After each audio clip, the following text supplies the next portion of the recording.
So now let's beta start from today with the new fresh lesson from part 2. Part 2 का नया lesson हम लोग अभी continue कर रहे हैं और the name of the lesson is probability distribution. Part 2 का एंडिंग वाला लेसन जो 5 मार्क के लिए परमानेंटली आपके एग्जाम में होता है, कभी कभी 6 मार्क्स के लिए भी आ जाता है, बट 5 मार्क्स के लिए लिटरली क्वेश्चन रहता है. सभी के कुछ बच्चों के जिनके थोड़े से हालत खराब है उनकी पासिंग के लिए ये लेसन बने हुए हैं, और जिन्हें स्कोर करना है एग्जाम में अच्छा उनके लिए भी ये लेसन बड़े अच्छे हैं. तो बड़ा अच्छे से पढ़ना है. लेसन जो 5 मार्क का है 2 क्वेश्चन में डिवाइड होके आएगा. आइदर क्वेश्चन ऑफ 2 + 3 मार्क और द क्वेश्चन फॉर 1 + 4 मार्क. अब अगेन थोड़ा सा हमने बेसिकली आपको समझाया है कि प्रोबेबिलिटी डिस्ट्रीब्यूशन आपने 10th स्टैंडर्ड में भी बेटा प्रोबेबिलिटी पढ़ा है. तो प्रोबेबिलिटी देखते बराबर थोड़ा सा माइंड में खुशी तो आई होगी, मन में खुशी तो आई होगी. प्रोबेबिलिटी किसके लिए लगती है? तो प्रोबेबिलिटी किसके लिए लगती है? चांसेस के लिए.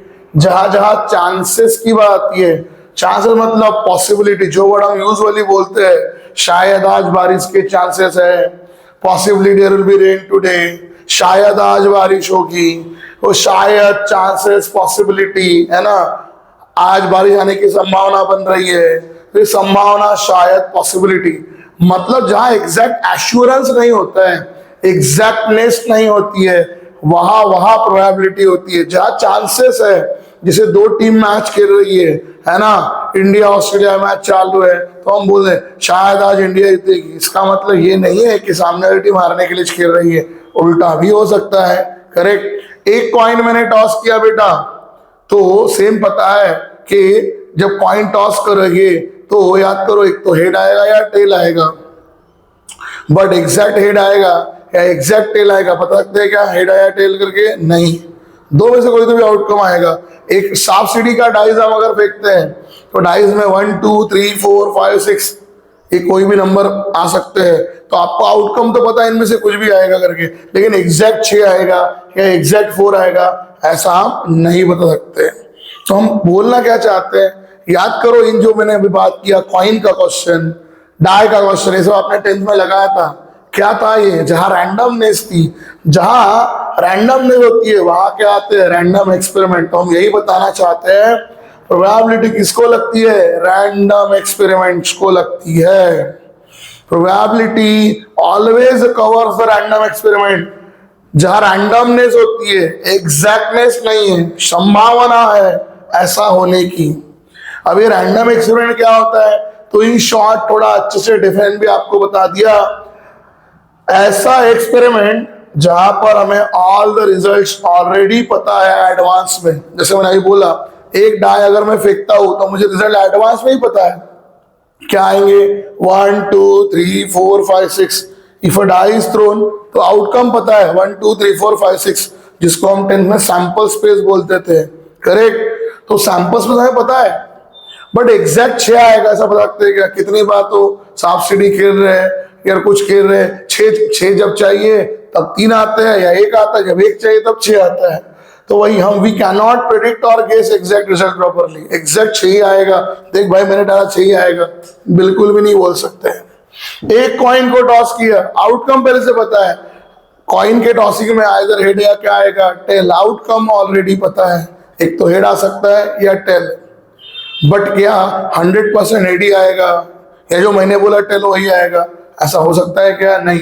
अगर ऐसा होता तो इंडिया कॉन्जिक्यूटिवली 19 टाइम्स टॉस नहीं हारती, बराबर. तो ये सब चीजें चलती रहती है. तो व्हाट इज रैंडम एक्सपेरिमेंट? ऐसा experiment, an experiment in which all the results are already known to us in advance. हमें रिजल्ट ऑलरेडी एडवांस में पता होता है, but we can not predict और guess the exact result properly. लेकिन हम एक प्रॉपर रिजल्ट बता पाते नहीं है, उसे बोलते हैं रैंडम एक्सपेरिमेंट. उसमें हमने आपको बताया, एग्जांपल वापस वही याद दिलाया, a coin is toss, 1 coin, 2 coin, 3 coin, उसके बाद die, a die is thrown, ये सभी वहां पर आते हैं. Continue with the next which is the topic जहां पर हम लोग आए थे. अब फर्क क्या है सर? तो फर्क बेटा ये है कि जहां हमारी 10th की प्रोबेबिलिटी रैंडम एक्सपेरिमेंट के बाद में इवेंट लेके आती थी। याद करो 10th में हम क्या पढ़ते थे, अ डाई इज थ्रोन, एक डाई थ्रो किया, सबसे पहले हम लोग सैंपल स्पेस लिखते थे 1 2 3 4 5 6, एस लिखने के बाद एन ऑफ एक्स की वैल्यू कितनी हो गई 6। देन उसके बाद हमको क्वेश्चन आते हैं find the probability of getting number greater than 3, 3 से बड़ा नंबर। 3 से बड़ा नंबर में कौन आएगा, 4 5 6, ये जो भी कंडीशन दी होती है वो क्या था आपका, इवेंट था, करेक्ट। तो इवेंट का फेवरेबल आउटकम लेते थे और निकालते probability of A is equal to n of A by n of S. ऐसा कोई भी इवेंट दे दिया, probability of getting odd number, तो बी को इवेंट उसको नाम दे दिया, ऑड नंबर का फेवरेबल आउटकम निकाल लिया, है ना। तो क्या 10 का ही पूरा है, नहीं, अभी यहाँ पर कुछ चेंज है। जहां हमारे 10th स्टैंडर्ड में इवेंट थे उसके जगह अभी आने वाला है रैंडम वेरिएबल। रैंडम वेरिएबल को शॉर्ट फॉर्म में R.V लिखा जाता है, ये भी आप याद रखिए, रैंडम वेरिएबल, ठीक है। अब व्हाट इज रैंडम वेरिएबल, तो हमने उसका भी डेफिनेशन आपको एकदम क्लियर करके दिया है। एक रियल नंबर होता है जो असाइन किया जाता है, दिया जाता है, किसको दिया जाता है, हर एक आउटकम को। जिसको आउटकम नहीं समझता तो सैंपल पॉइंट को, सैंपल पॉइंट कहा के, सैंपल स्पेस के। मतलब यहां पर भी स्टार्टिंग वही करनी है, पहले क्या लिखना है, सैंपल स्पेस, और सैंपल स्पेस के बाद उसे एक रियल नंबर देना है। सैंपल स्पेस आना ही वाला है, क्योंकि मैं अभी मैंने बोला बेटा प्रोबेबिलिटी कहाँ आएंगी, जहां रैंडम एक्सपेरिमेंट होगा, और रैंडम एक्सपेरिमेंट जहां भी आता है तो पहले एस और n of S, sample space, number of sample space, ये लिखना ही लिखना होता है। तो जो आप सैंपल स्पेस लिखोगे ना, उसको हम एक रियल नंबर आउटकम असाइन कर लेंगे, ठीक है, क्लियर। और उसको बोला जाता है random variable. Random variable generally denote किए जाते हैं by the letter capital X if it is a single random variable. हम चाहे तो more than one random variable define कर सकते हैं एक ही सैंपल स्पेस पे, एक ही सैंपल स्पेस पे मोर देन वन रैंडम वेरिएबल को डिफाइन कर सकते हैं। इसको एक्स बोलोगे और सामने वाले को वाई जेड ले सकते हो, बट अभी हमें डबल ट्रिपल वेरिएबल क्वेश्चन नहीं है, just only single variable question है, तो हमने फिलहाल वही लिख के रखा है। It is denoted by capital x. उसका डोमेन कहाँ से होता है, सैंपल स्पेस, मतलब आप उसकी वैल्यू कहाँ से लिखते हो, पूरी सैंपल स्पेस से लिखते हो। एंड जो रेंज होती है ना, वो होती है रियल नंबर, दैट मीन्स आपका एक्स कौन सी वैल्यू ले सकता है, रियल नंबर। रियल नंबर मतलब क्या है, मैंने समझाया, 0 1 2 3 -1 -2 रियल नंबर सीरीज पता है, -∞ से लेके +∞ तक के।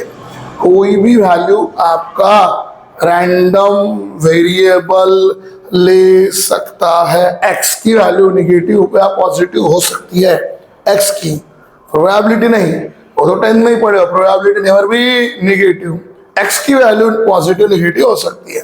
आगे बढ़ते हैं, next, the random variable X takes number of values if, अगर आपका रैंडम वेरिएबल एक ही वैल्यू नहीं ले रहा है, 2 3 4 वैल्यू ले रहा है ना, एक्स के अंदर और 2 3 4 वैल्यू आ रही है, तो आप चाहो तो उसको अगेन छोटे लेटर एक्स, स्मॉल एक्स से डिफाइन कर सकते हो।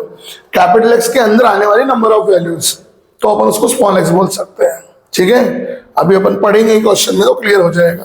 दैट इज आप X is equal to small X लिख सकते हो। फिर थोड़ा आगे बढ़ते हैं, हमारे सिलेबस में कितने तरह के रैंडम वेरिएबल है।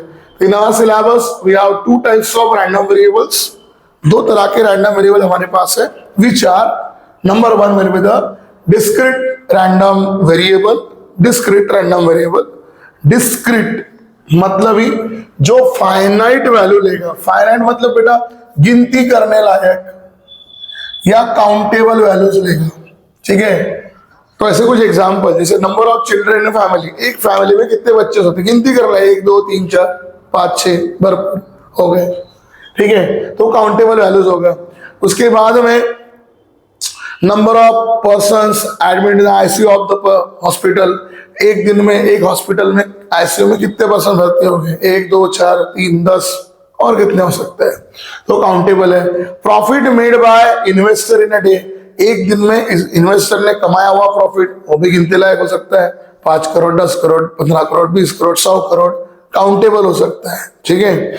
उसके बाद में ऐसे ही नंबर ऑफ एग्जांपल आप ले सकते हो, जितने भी काउंटेबल वैल्यूज जहां जहां आपके पास मिल रही है, काउंटेबल गिनती करने लायक, number of car sold by different companies in a year, अलग अलग कंपनी ने एक साल में बेची हुई कारें, उनका ही पूरा लेखा जोखा हो सकता है, ठीक है। तो सबकी काउंटेबल वैल्यूज, जहां जहां काउंटेबल वैल्यूज है, गिनती हो सकती है, काउंटेबल वैल्यूज है, वहां डिस्क्रीट रैंडम वेरिएबल प्ले करेगा।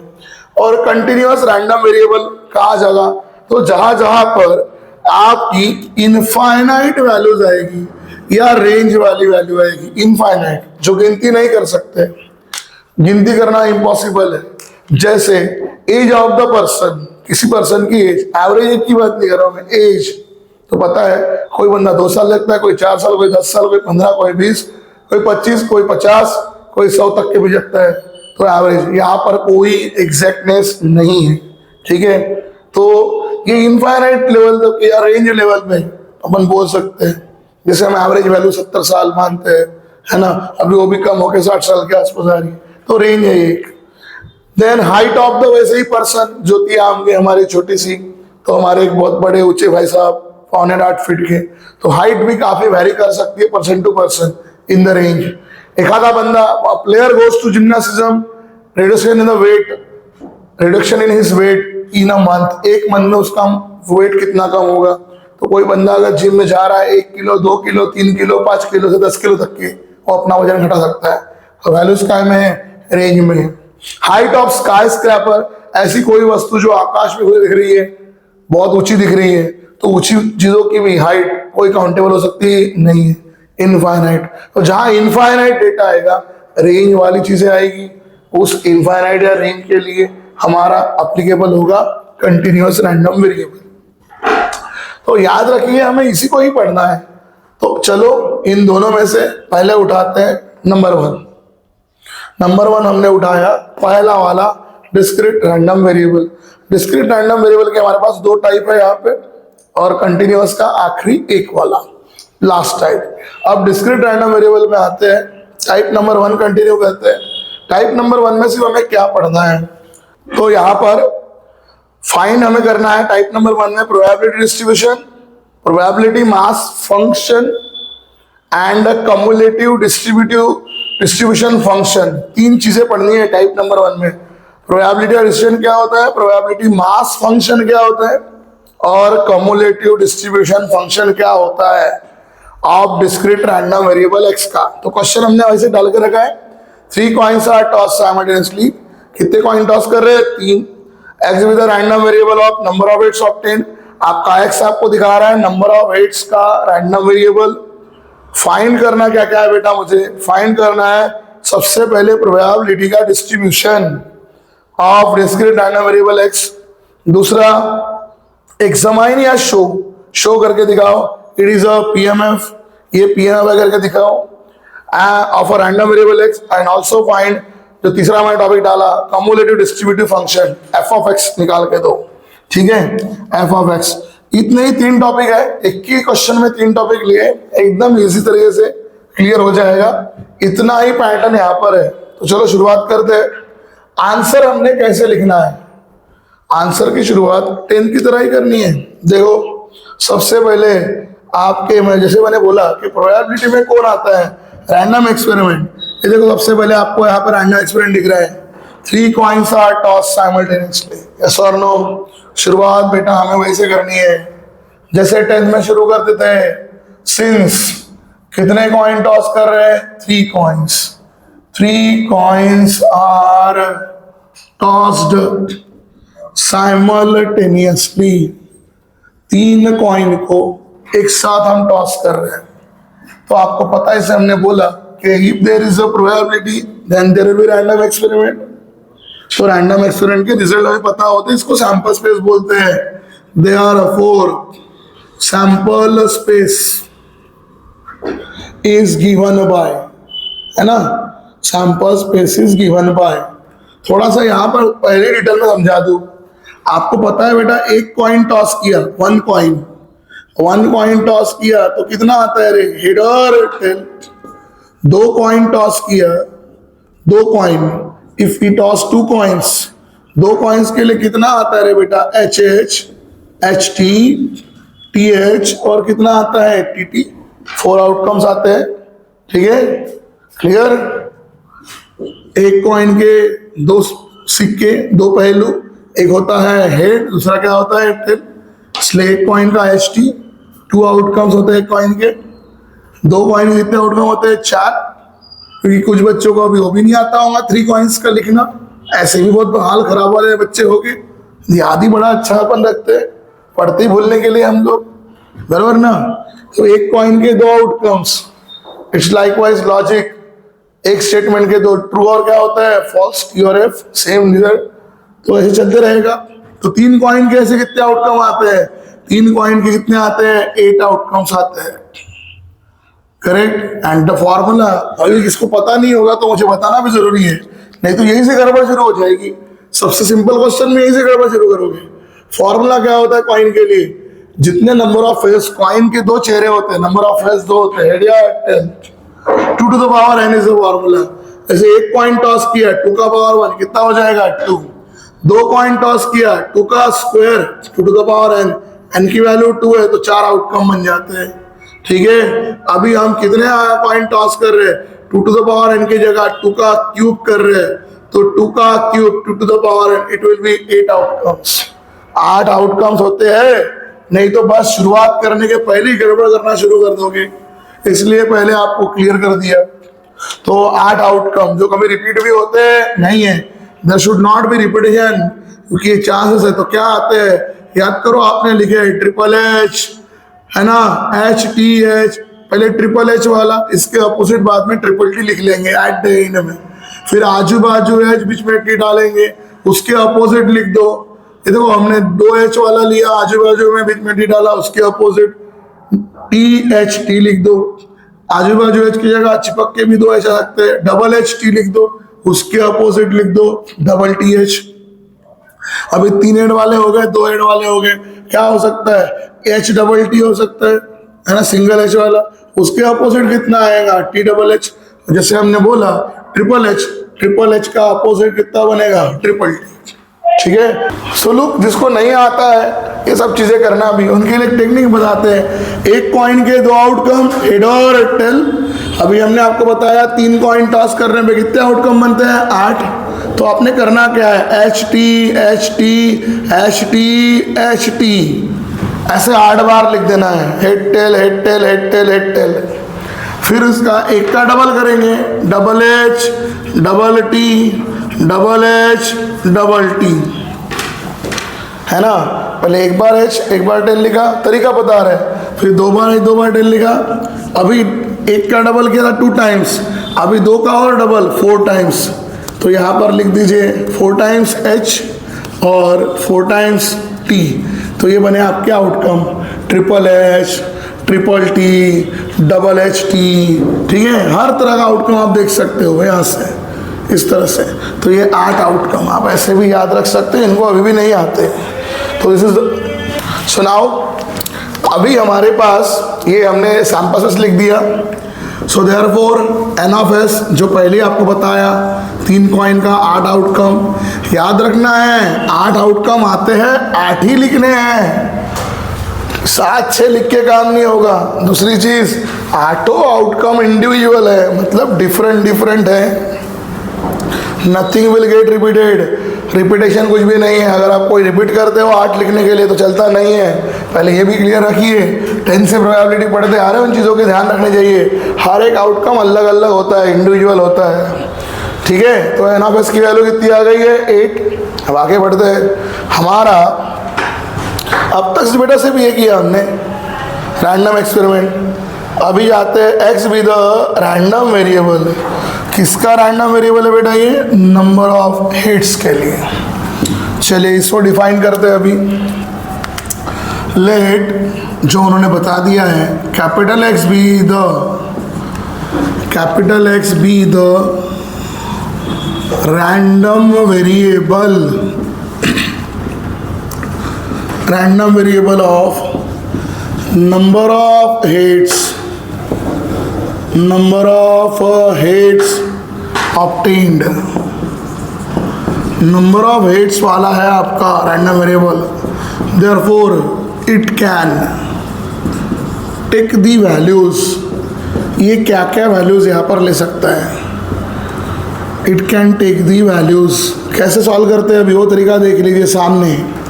रैंडम वेरिएबल ये क्या, it can take the values. अब मुझे बताओ जो आपने आउटकम लिखे, मैंने खुद बोला ये ट्रिपल एच, या तीनों के दिनों कौन है? हेड।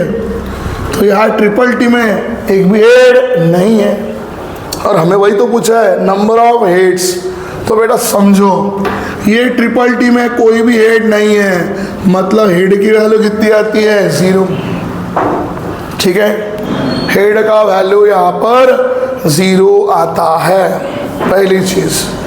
दूसरा हम चलते हैं, याद करो ऐसे कुछ आउटकम है जहाँ सिर्फ सिंगल हेड है। जैसे इधर आप देखते हो सिंगल हेड है, हेड की वैल्यू 1 है। इसके बाजू में देखते हो H टी, यहाँ पर भी सिंगल हेड है। और देखो यहाँ पर है TTH, इसमें भी एक ही हेड है, तो 0 हेड 1 हेड। इसके बाद अगर आप देखते हो ये वाला, इसमें मैं राइट मार रहा हूँ, HTH आजू बाजू में H 2 हेड है। HT राइट मार रहा हूँ, 2 हेड है यहाँ पर भी, ये 2 हेड, ये 2 हेड है, राइट मार रहे हैं। THH यहाँ पर भी 2 हेड है। अब ये सब बचने का कौन बचा रहे बेटा? 3 हेड। ठीक है, तो रैंडम वेरिएबल आपका ऐसी वैल्यू लेगा। क्लियर? ट्रिपल टी में कोई भी हेड नहीं है, मतलब कितना हो गया? 0। ट्रिपल एच में कितने हेड मिल जाएंगे आप लोगों को? 3, फिर 1 हेड वाला, फिर 2 हेड वाला। ठीक है, जो हमने लिखते हुए बताया आपको कि सैंपल लेने तरीका जब बताया था कि पहले ट्रिपल एच वाला, उसके अपोजिट ट्रिपल टी वाला आएगा। ठीक है, जहाँ हेड ही नहीं है, उस तरीके से। तो ये आपको आना चाहिए। रैंडम वेरिएबल ने ली वैल्यू 0 1 2 3, करेक्ट। ट्रिपल टी में कोई भी हेड नहीं है, कुछ जगह सिर्फ 1 हेड आया है, कुछ जगह 2 हेड आया है, कुछ जगह 3 हेड आए हुए हैं। ये है रैंडम वेरिएबल ने ली हुई वैल्यू। इसका बनाते हैं डिस्ट्रीब्यूशन। ठीक है, तो डिस्ट्रीब्यूशन कैसे बनाते हैं? देयरफॉर सीधा पहला आंसर निकल रहा है बेटा, अभी ध्यान देना है। प्रोबेबिलिटी डिस्ट्रीब्यूशन जो क्वेश्चन में पूछा था, फाइंड करो प्रोबेबिलिटी डिस्ट्रीब्यूशन। चलो निकाल रहे हैं। देयरफॉर प्रोबेबिलिटी डिस्ट्रीब्यूशन, डिस्ट्रीब्यूशन का क्या बनेगा? वो टेबल बनेगा of a discrete random variable capital X is. आपका जो discrete random variable capital X है उसका हम अभी टेबल बनाएंगे। Discrete random variable capital X का हम यहाँ पर प्रोबेबिलिटी डिस्ट्रीब्यूशन टेबल बनाते हैं। चलिए, यहाँ पर x equal to x, probability x equal to x. Sir ये x इक्वल टू एक्स क्यों डाला? अभी जो आपको बताया था, यहाँ पर हमने लिखा था कि अगर आपके x ने नंबर ऑफ वैल्यूज ली है तो आप x equal to small x बता सकते हो, जरूरी नहीं है। यहाँ x इक्वल टू एक्स लिखोगे तो नीचे में भी p of x equal to x लिखोगे। अगर आपने ऊपर सिर्फ x लिखा तो नीचे भी क्या लिखने का? ओनली p ऑफ x लिखने का। सेम तरीका फॉलो करने का। अब x इक्वल टू एक्स में x ने कितनी वैल्यू लिए हैं? 0 लिया है, 1 लिया है, 2 लिया है, और लास्टेड वैल्यू जो उसने लिया है वो लिया है बेटा 3। इस तरह से अब इसका प्रोबेबिलिटी, तो मुझे बताओ 0 हेड, जहाँ हेड नहीं थे वो सिर्फ अकेला था बेटा, ये अकेला था वो ट्रिपल टी वाला। 8 में से अकेला, तो क्या होगा बेटा वो कि हर एक इवेंट सिर्फ एक बार आया। अभी मैंने बोला रिपीट कोई हुआ नहीं है, हर एक इवेंट इंडिविजुअल है। मतलब 8 में से ट्रिपल टी सिर्फ एक ही बार आया है, इसलिए बोला रिपीटेशन नहीं होता करके। तो ट्रिपल टी एक ही बार, टोटल मिल कितने हैं? 8। तो what is the probability of this? 1/8। ठीक है, क्लियर? वैसे ही आप देखो जो छूटा हुआ है ये ट्रिपल एच, ये ट्रिपल एच जहाँ 3 हेड है वो भी 3 हेड वाला सिर्फ एक ही बार आया है 8 में से। तो इसकी प्रोबेबिलिटी कितनी हुई बेटा? 1/8। ऐसे लिखो या प्रॉपरली जैसा लिखना है वैसा लिखो, 1/8 वैल्यू द प्रोबेबिलिटी। क्योंकि हर एक आउटकम सिर्फ एक बार आता है, देयर इज नो रिपीटेशन। बोलेंगे एक ही क्यों लिख रहे हो, क्योंकि एक ही बार आया है। जीरो हेड वाला ट्रिपल टी है, ट्रिपल हेड वाला जो है ना 3 हेड वाला ट्रिपल एच है। अभी आते हैं एक हेड वाला। ये देखो हमने लिख के रखा है, जहाँ अंडरलाइन करके रखा है, ये पहला अंडरलाइन डबल वाला, ये अंडरलाइन, ये अंडरलाइन, जहाँ अंडरलाइन से करके रखी है वहाँ एक हेड है, यहाँ एक हेड है, एक हेड। तो एक हेड वाले सब इंडिविजुअल है। अभी देखो यहाँ हेड बीच में है THT, यहाँ डबल टी है H है, यहाँ H डबल टी है, सब इंडिविजुअल है, कोई रिपीट नहीं है। बट एक हेड वाले 3 तरह के वैरायटी है, तो 3 बार आता है एक हेड वाले। तो कितने हो जाएंगे, 8 में से 3। और वैसे ही 2 हेड वाला, 2 हेड जहाँ मैंने राइट टिक किया है, राइट टिक, देखो आजू बाजू है हेड, बीच में टेल, 2 हेड हो गए। लेकिन चिपक के हेड आए फिर टेल आया तो भी 2 हेड हो गए, या फिर टेल के बाद 2 हेड आ गए तो भी 2 हेड हो गए। 2 हेड वाले कितने हैं अभी, 3 है, तो 8 में से 3 बार। इसको बोला जाता है बेटा प्रोबेबिलिटी डिस्ट्रीब्यूशन का टेबल। डिस्ट्रीब्यूशन बनाना मतलब उसका टेबल बनाना। इतना क्वेश्चन 2 मार्क के लिए आता है आपके लिए।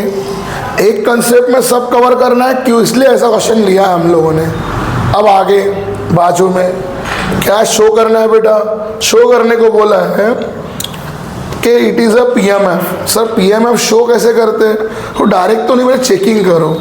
किसकी चेकिंग करना है, पॉइंट नंबर 2 के लिए मैं शुरू करता हूँ। हियर मैं जाता हूँ समेशन करने के लिए। समेशन किसका समेशन, जितनी मेरे पास प्रोबेबिलिटीज है उनका। Probabilities of x equal to x, probability x equal to x, x equal to x में कितनी कितनी प्रोबेबिलिटीज है रे, एक है x इक्वल टू 0, एक है बेटा x इक्वल टू 1, एक है बेटा x इक्वल टू 2, और एक है बेटा x इक्वल टू 3। इतनी हमारे पास प्रोबेबिलिटीज है।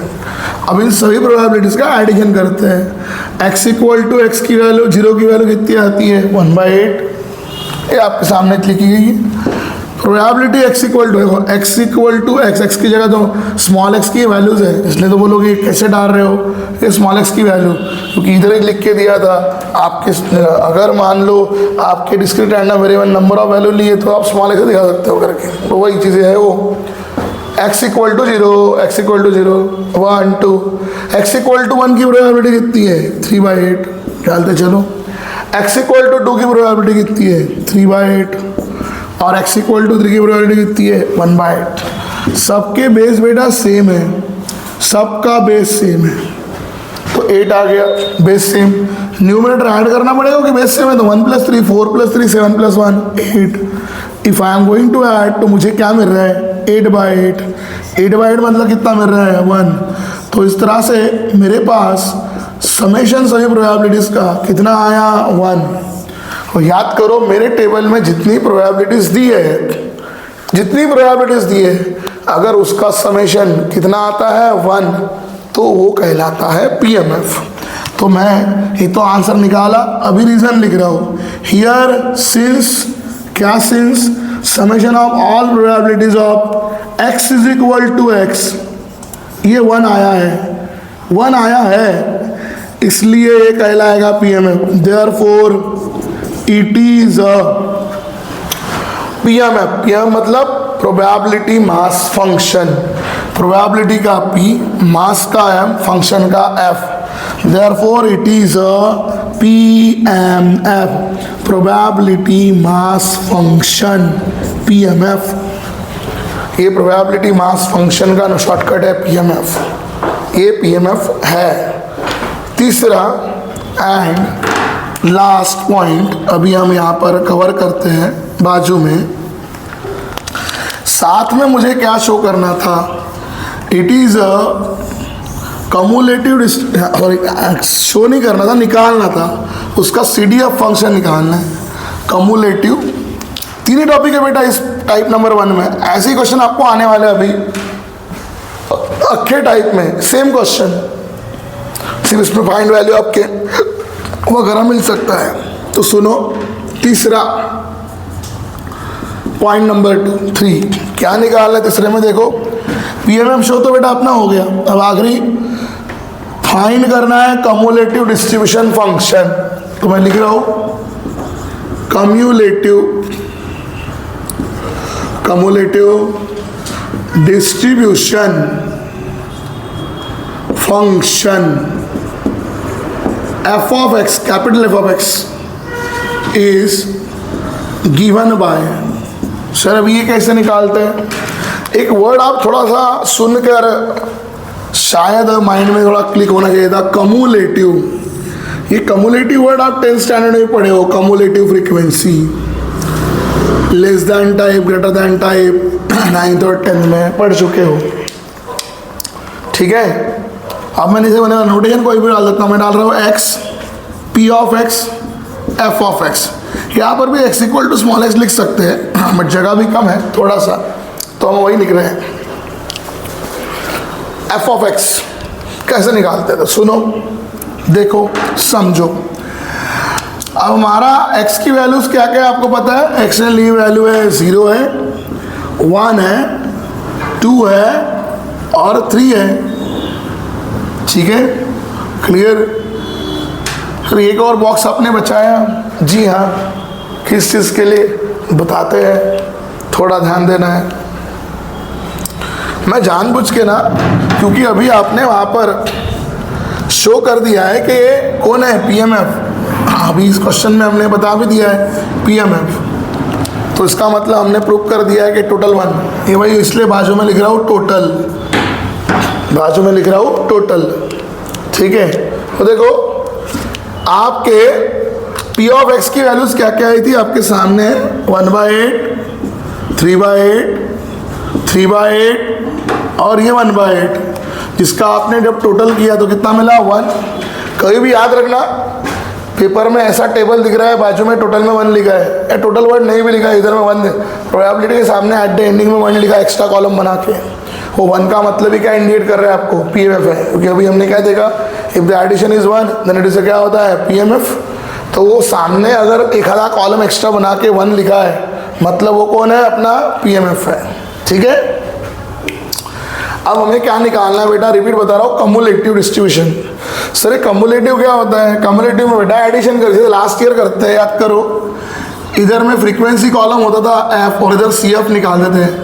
ये 2 है, 3 है, 5 है, ऐसा दिया है। याद करो, पहला क्या करते हैं? कॉपीराइट, फिर इसमें ए ऐड करते थे, 3 2 5 सामने लिखते थे, फिर 5 में और 5 ऐड करते थे, सामने लिखते थे। This cumulative frequency. बस यही काम यहाँ करना है, just do the same thing, just do same thing.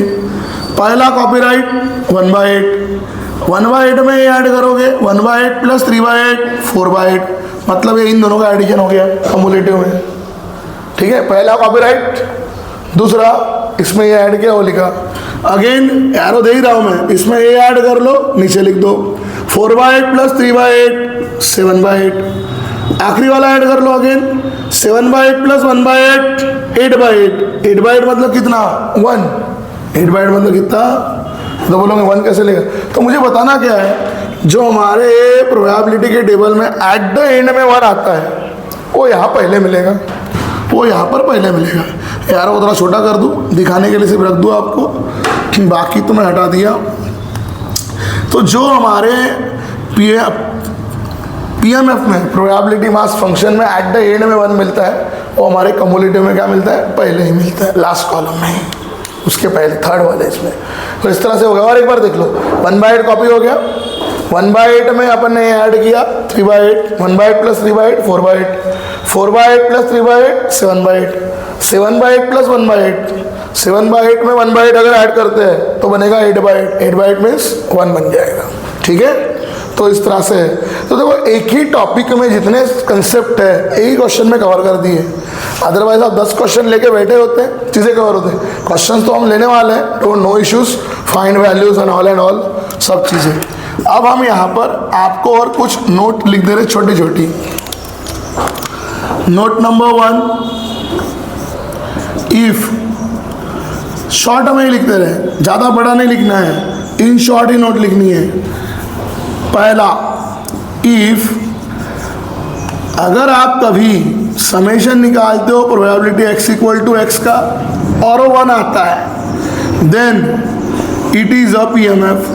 तो और तो वो पीएमएफ होता है, then it is a PMF. अगर समेशन 1 है तो पीएमएफ है, 1 से कम है तो भी नहीं होगा, 1 से ज़्यादा है तो भी नहीं होगा। सभी प्रोबेबिलिटीज का एडिशन 1 आना चाहिए, ये पहली नोट। दूसरा, कभी कभी ना टेबल दे देंगे और प्रोबेबिलिटी की निगेटिव वैल्यू दे देंगे। हम सिर्फ क्या करते, सर ने क्या पढ़ा, एडिशन करना, समेशन करना, और ऐड करके 1 निकाल लेते हैं। बेटा प्रोबेबिलिटी कभी निगेटिव होती नहीं है, इसका याद रखना। रैंडम वेरिएबल मेरा निगेटिव हो सकता है, एक्स की वैल्यू मतलब रियल नंबर, प्रोबेबिलिटी निगेटिव नहीं होती है। तो अगर कभी टेबल में प्रोबेबिलिटीज निगेटिव दे के रखी है तो उसको ऐड नहीं करना, डायरेक्ट वो डिस्कार्ड हो जाएगा पीएमएफ से। ठीक है, तो दूसरा नोट आपको जो याद रखना है वो ये, negative values of probability, negative values of probability are not allowed in PMF. Not allowed ही नहीं है। अगर कभी निगेटिव वैल्यू दिखी सीधा डिस्कार्ड करना, क्योंकि प्रोबेबिलिटी कभी निगेटिव होती नहीं है, चांसेस नेवर भी निगेटिव। बेटा चांस है परसेंट, 10% होगा, 5% होगा, 15% होगा, 20% होगा, 80% होगा, बट चांसेस नेवर भी निगेटिव। Remember this thing. तीसरा एंड लास्ट पॉइंट आपको बता दूं, देखो मैंने ऑलरेडी ये एक ही जगह पर ऐसे कैसे लिया, क्योंकि मेरा सिंगल रैंडम वेरिएबल था। सिंगल रैंडम वेरिएबल का डिस्ट्रीब्यूशन ऑलवेज पीएमएफ होता है। ठीक है, ऑलवेज। ठीक है, सिंगल रैंडम वेरिएबल का डिस्ट्रीब्यूशन ऑलवेज पीएमएफ होता है। Probability distribution of a probability distribution of a random variable है, मतलब single, is always a PMF. एक ही रैंडम वेरिएबल है ना, तो एक रैंडम वेरिएबल का डिस्ट्रीब्यूशन ऑलवेज पीएमएफ बनने वाला है। ठीक है, तो ये थे हमारे कंसेप्ट्स। इसके क्वेश्चंस हम नेक्स्ट लेक्चर में लेके पूरा इस टाइप को तुरंत क्लोज कर देंगे और टाइप नंबर 2 शुरू कर देंगे। गिने चुने 4-5 टाइप में और 5 लेक्चर में आपका लेसन कंप्लीट हो जाएगा। ये था आज हमारा फर्स्ट लेक्चर। आने वाले सेकंड लेक्चर में हम इसी पे क्वेश्चन लेने वाले, फिर थर्ड लेक्चर में हमारा टाइप नंबर 2 शुरू हो जाएगा, और वो भी टाइप एक दो लेक्चर कंटिन्यू करेगा, और 5वें लेक्चर में हमारा कंटिन्यूस रैंडम वेरिएबल का एक टाइप, जहाँ लेसन कंप्लीट हो जाएगा 5वें या 6वें लेक्चर में। ठीक है, तो मिलते हैं नेक्स्ट